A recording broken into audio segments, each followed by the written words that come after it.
Hello everyone, कैसे हैं आप सब। एक बार पुनः से कोचिंग क्लासेस पर स्वागत है। उम्मीद करता हूं आप सब अच्छे होंगे, मस्त होंगे, बेहतर होंगे, आपकी पढ़ाई बेहतर चल रही होगी। Class 12 chemistry NCERT chapter first में आज का टॉपिक है पीपीएम, पार्ट्स प्रति मिलियन। बच्चों, ये जो चैप्टर फर्स्ट है पुराने एनसीईआरटी में चैप्टर सेकेंड है। जो सोल्यूशन चैप्टर है यानी बिलियन जो चैप्टर है वो पुराने एनसीईआरटी की बात करें तो चैप्टर सेकेंड है, लेकिन न्यू एनसीईआरटी में चैप्टर फर्स्ट है। तो आप लोग परेशान मत होना, ठीक है। चलिए शुरू करें। पार्ट्स प्रति मिलियन, चूंकि इसके पहले आपने पढ़ा है फार्मलता, नॉर्मलता, मोललता, मोलरता, इनके बारे में भी आपने पढ़ा, मोल प्रभाज आपने पढ़ा। तो ये सब क्या है बच्चों, बिलियन में उपस्थित विलेय पदार्थ की सांद्रता को व्यक्त करने का माध्यम। यानी किसी बिलियन में विलेय पदार्थ की सांद्रता व्यक्त करना है। जैसे मान लीजिए 1 लीटर बिलियन में कितना विलेय के मोल की संख्या है, तो वो मोलरता कहला जाता है। तुल्यांकों की संख्या जब निकालते हैं, विलेय के तुल्यांकों की संख्या, तो नॉर्मलता कहला जाती है। ग्राम सूत्र द्रव्यमान की संख्या तो आपकी फार्मलता कहला जाती है। 1000 ग्राम विलायक में कितनी मोल की संख्या, तो मोललता कहला जाती है।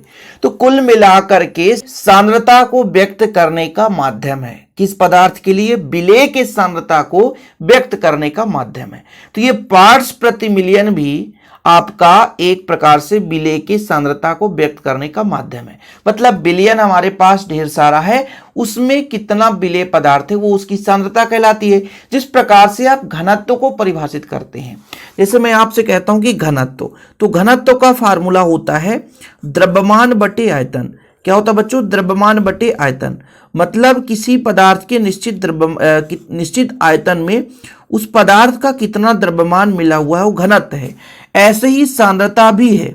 सांद्रता भी है कि भाई एक निश्चित आयतन में कितने ग्राम पदार्थ है। अब वो पदार्थ अलग अलग भागों में उपस्थित रहता है, मतलब अलग अलग रूप में उपस्थित रहता है। जैसे मोल की संख्या के रूप में रहता है, ग्राम शुद्ध द्रव्यमान के रूप में रहता है, तुल्यांकी द्रव्यमान के रूप में रहता है। इन्हीं को व्यक्त करने का एक माध्यम है। उसी प्रकार से पार्ट्स प्रति मिलियन भी है कि जब मान लीजिए बहुत ज्यादा बिलियन है और उसमें जो विलेय पदार्थ की मात्रा बहुत ही कम है, अल्प है, जैसे 10 लाख भाग में कोई 1 ग्राम पदार्थ हो जाए, मतलब जब अल्प मात्रा हो, किसी बिलियन में विलेय की बहुत ही कम मात्रा हो, तब पार्ट्स प्रति मिलियन का प्रयोग किया जाता है या पार्ट्स पर मिलियन का पीपीएम का प्रयोग किया जाता है। एक प्रकार से इकाई है, सांद्रता को व्यक्त करने का माध्यम इकाई पीपीएम।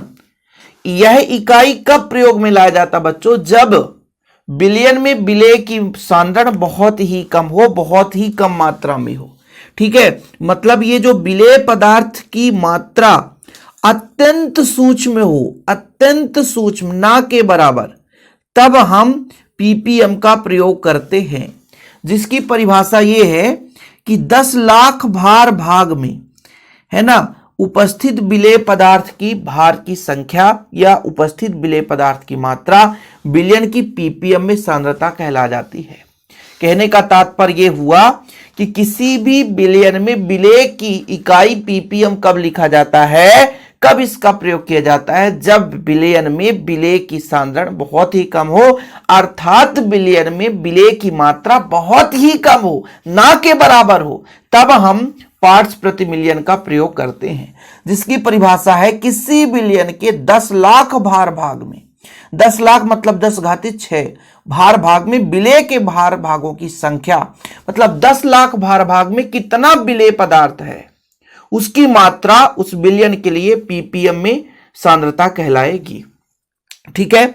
यदि ग्राम में दिया है बच्चों तो 10 लाख यानी 10 घाते 6 ग्राम में विलेय की ग्राम में मात्रा पीपीएम कहलाता है।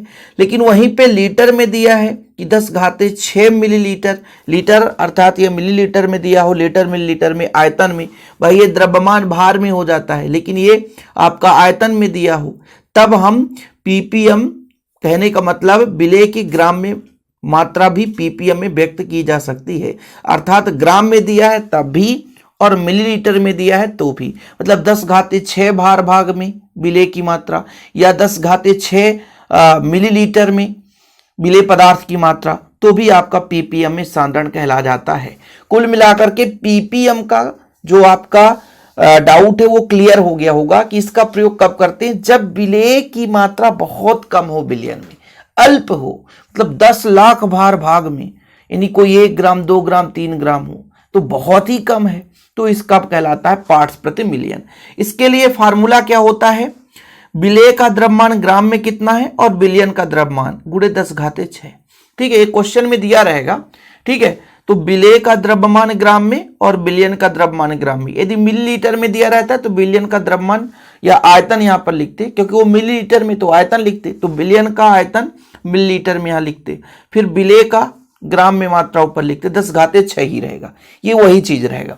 जैसे एक हम क्वेश्चन करेंगे, बिना क्वेश्चन के आपको समझ में आएगा नहीं, जब आप क्वेश्चन कर लेंगे बच्चों तो आसानी से आप उसको समझ पाओगे, क्योंकि मेन है तो आपका न्यूमेरिकल क्वेश्चन, प्रश्न तो आंकिक ही आता है ना।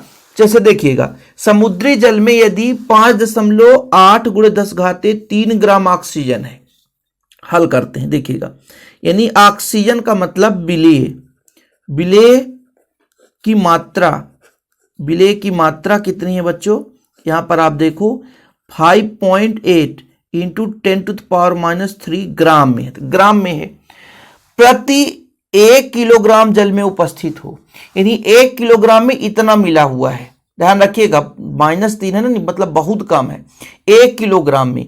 अर्थात यदि हम आपसे कहते हैं कि बिलियन की मात्रा, बिलियन का द्रव्यमान कितना है बच्चों, 1 केजी मतलब 1000 ग्राम, या इसको हम ऐसा भी लिख सकते हैं 10⁻³ ग्राम, क्योंकि 3 जीरो है। ठीक है, ये चीज हो गया। अब बोला गया पीपीएम में सांद्रण, तो पीपीएम कैसे निकाला जाता है बता सकते हो। बोला गया भैया विलेय की मात्रा है ना कितनी है, और नीचे बिलियन का द्रव्यमान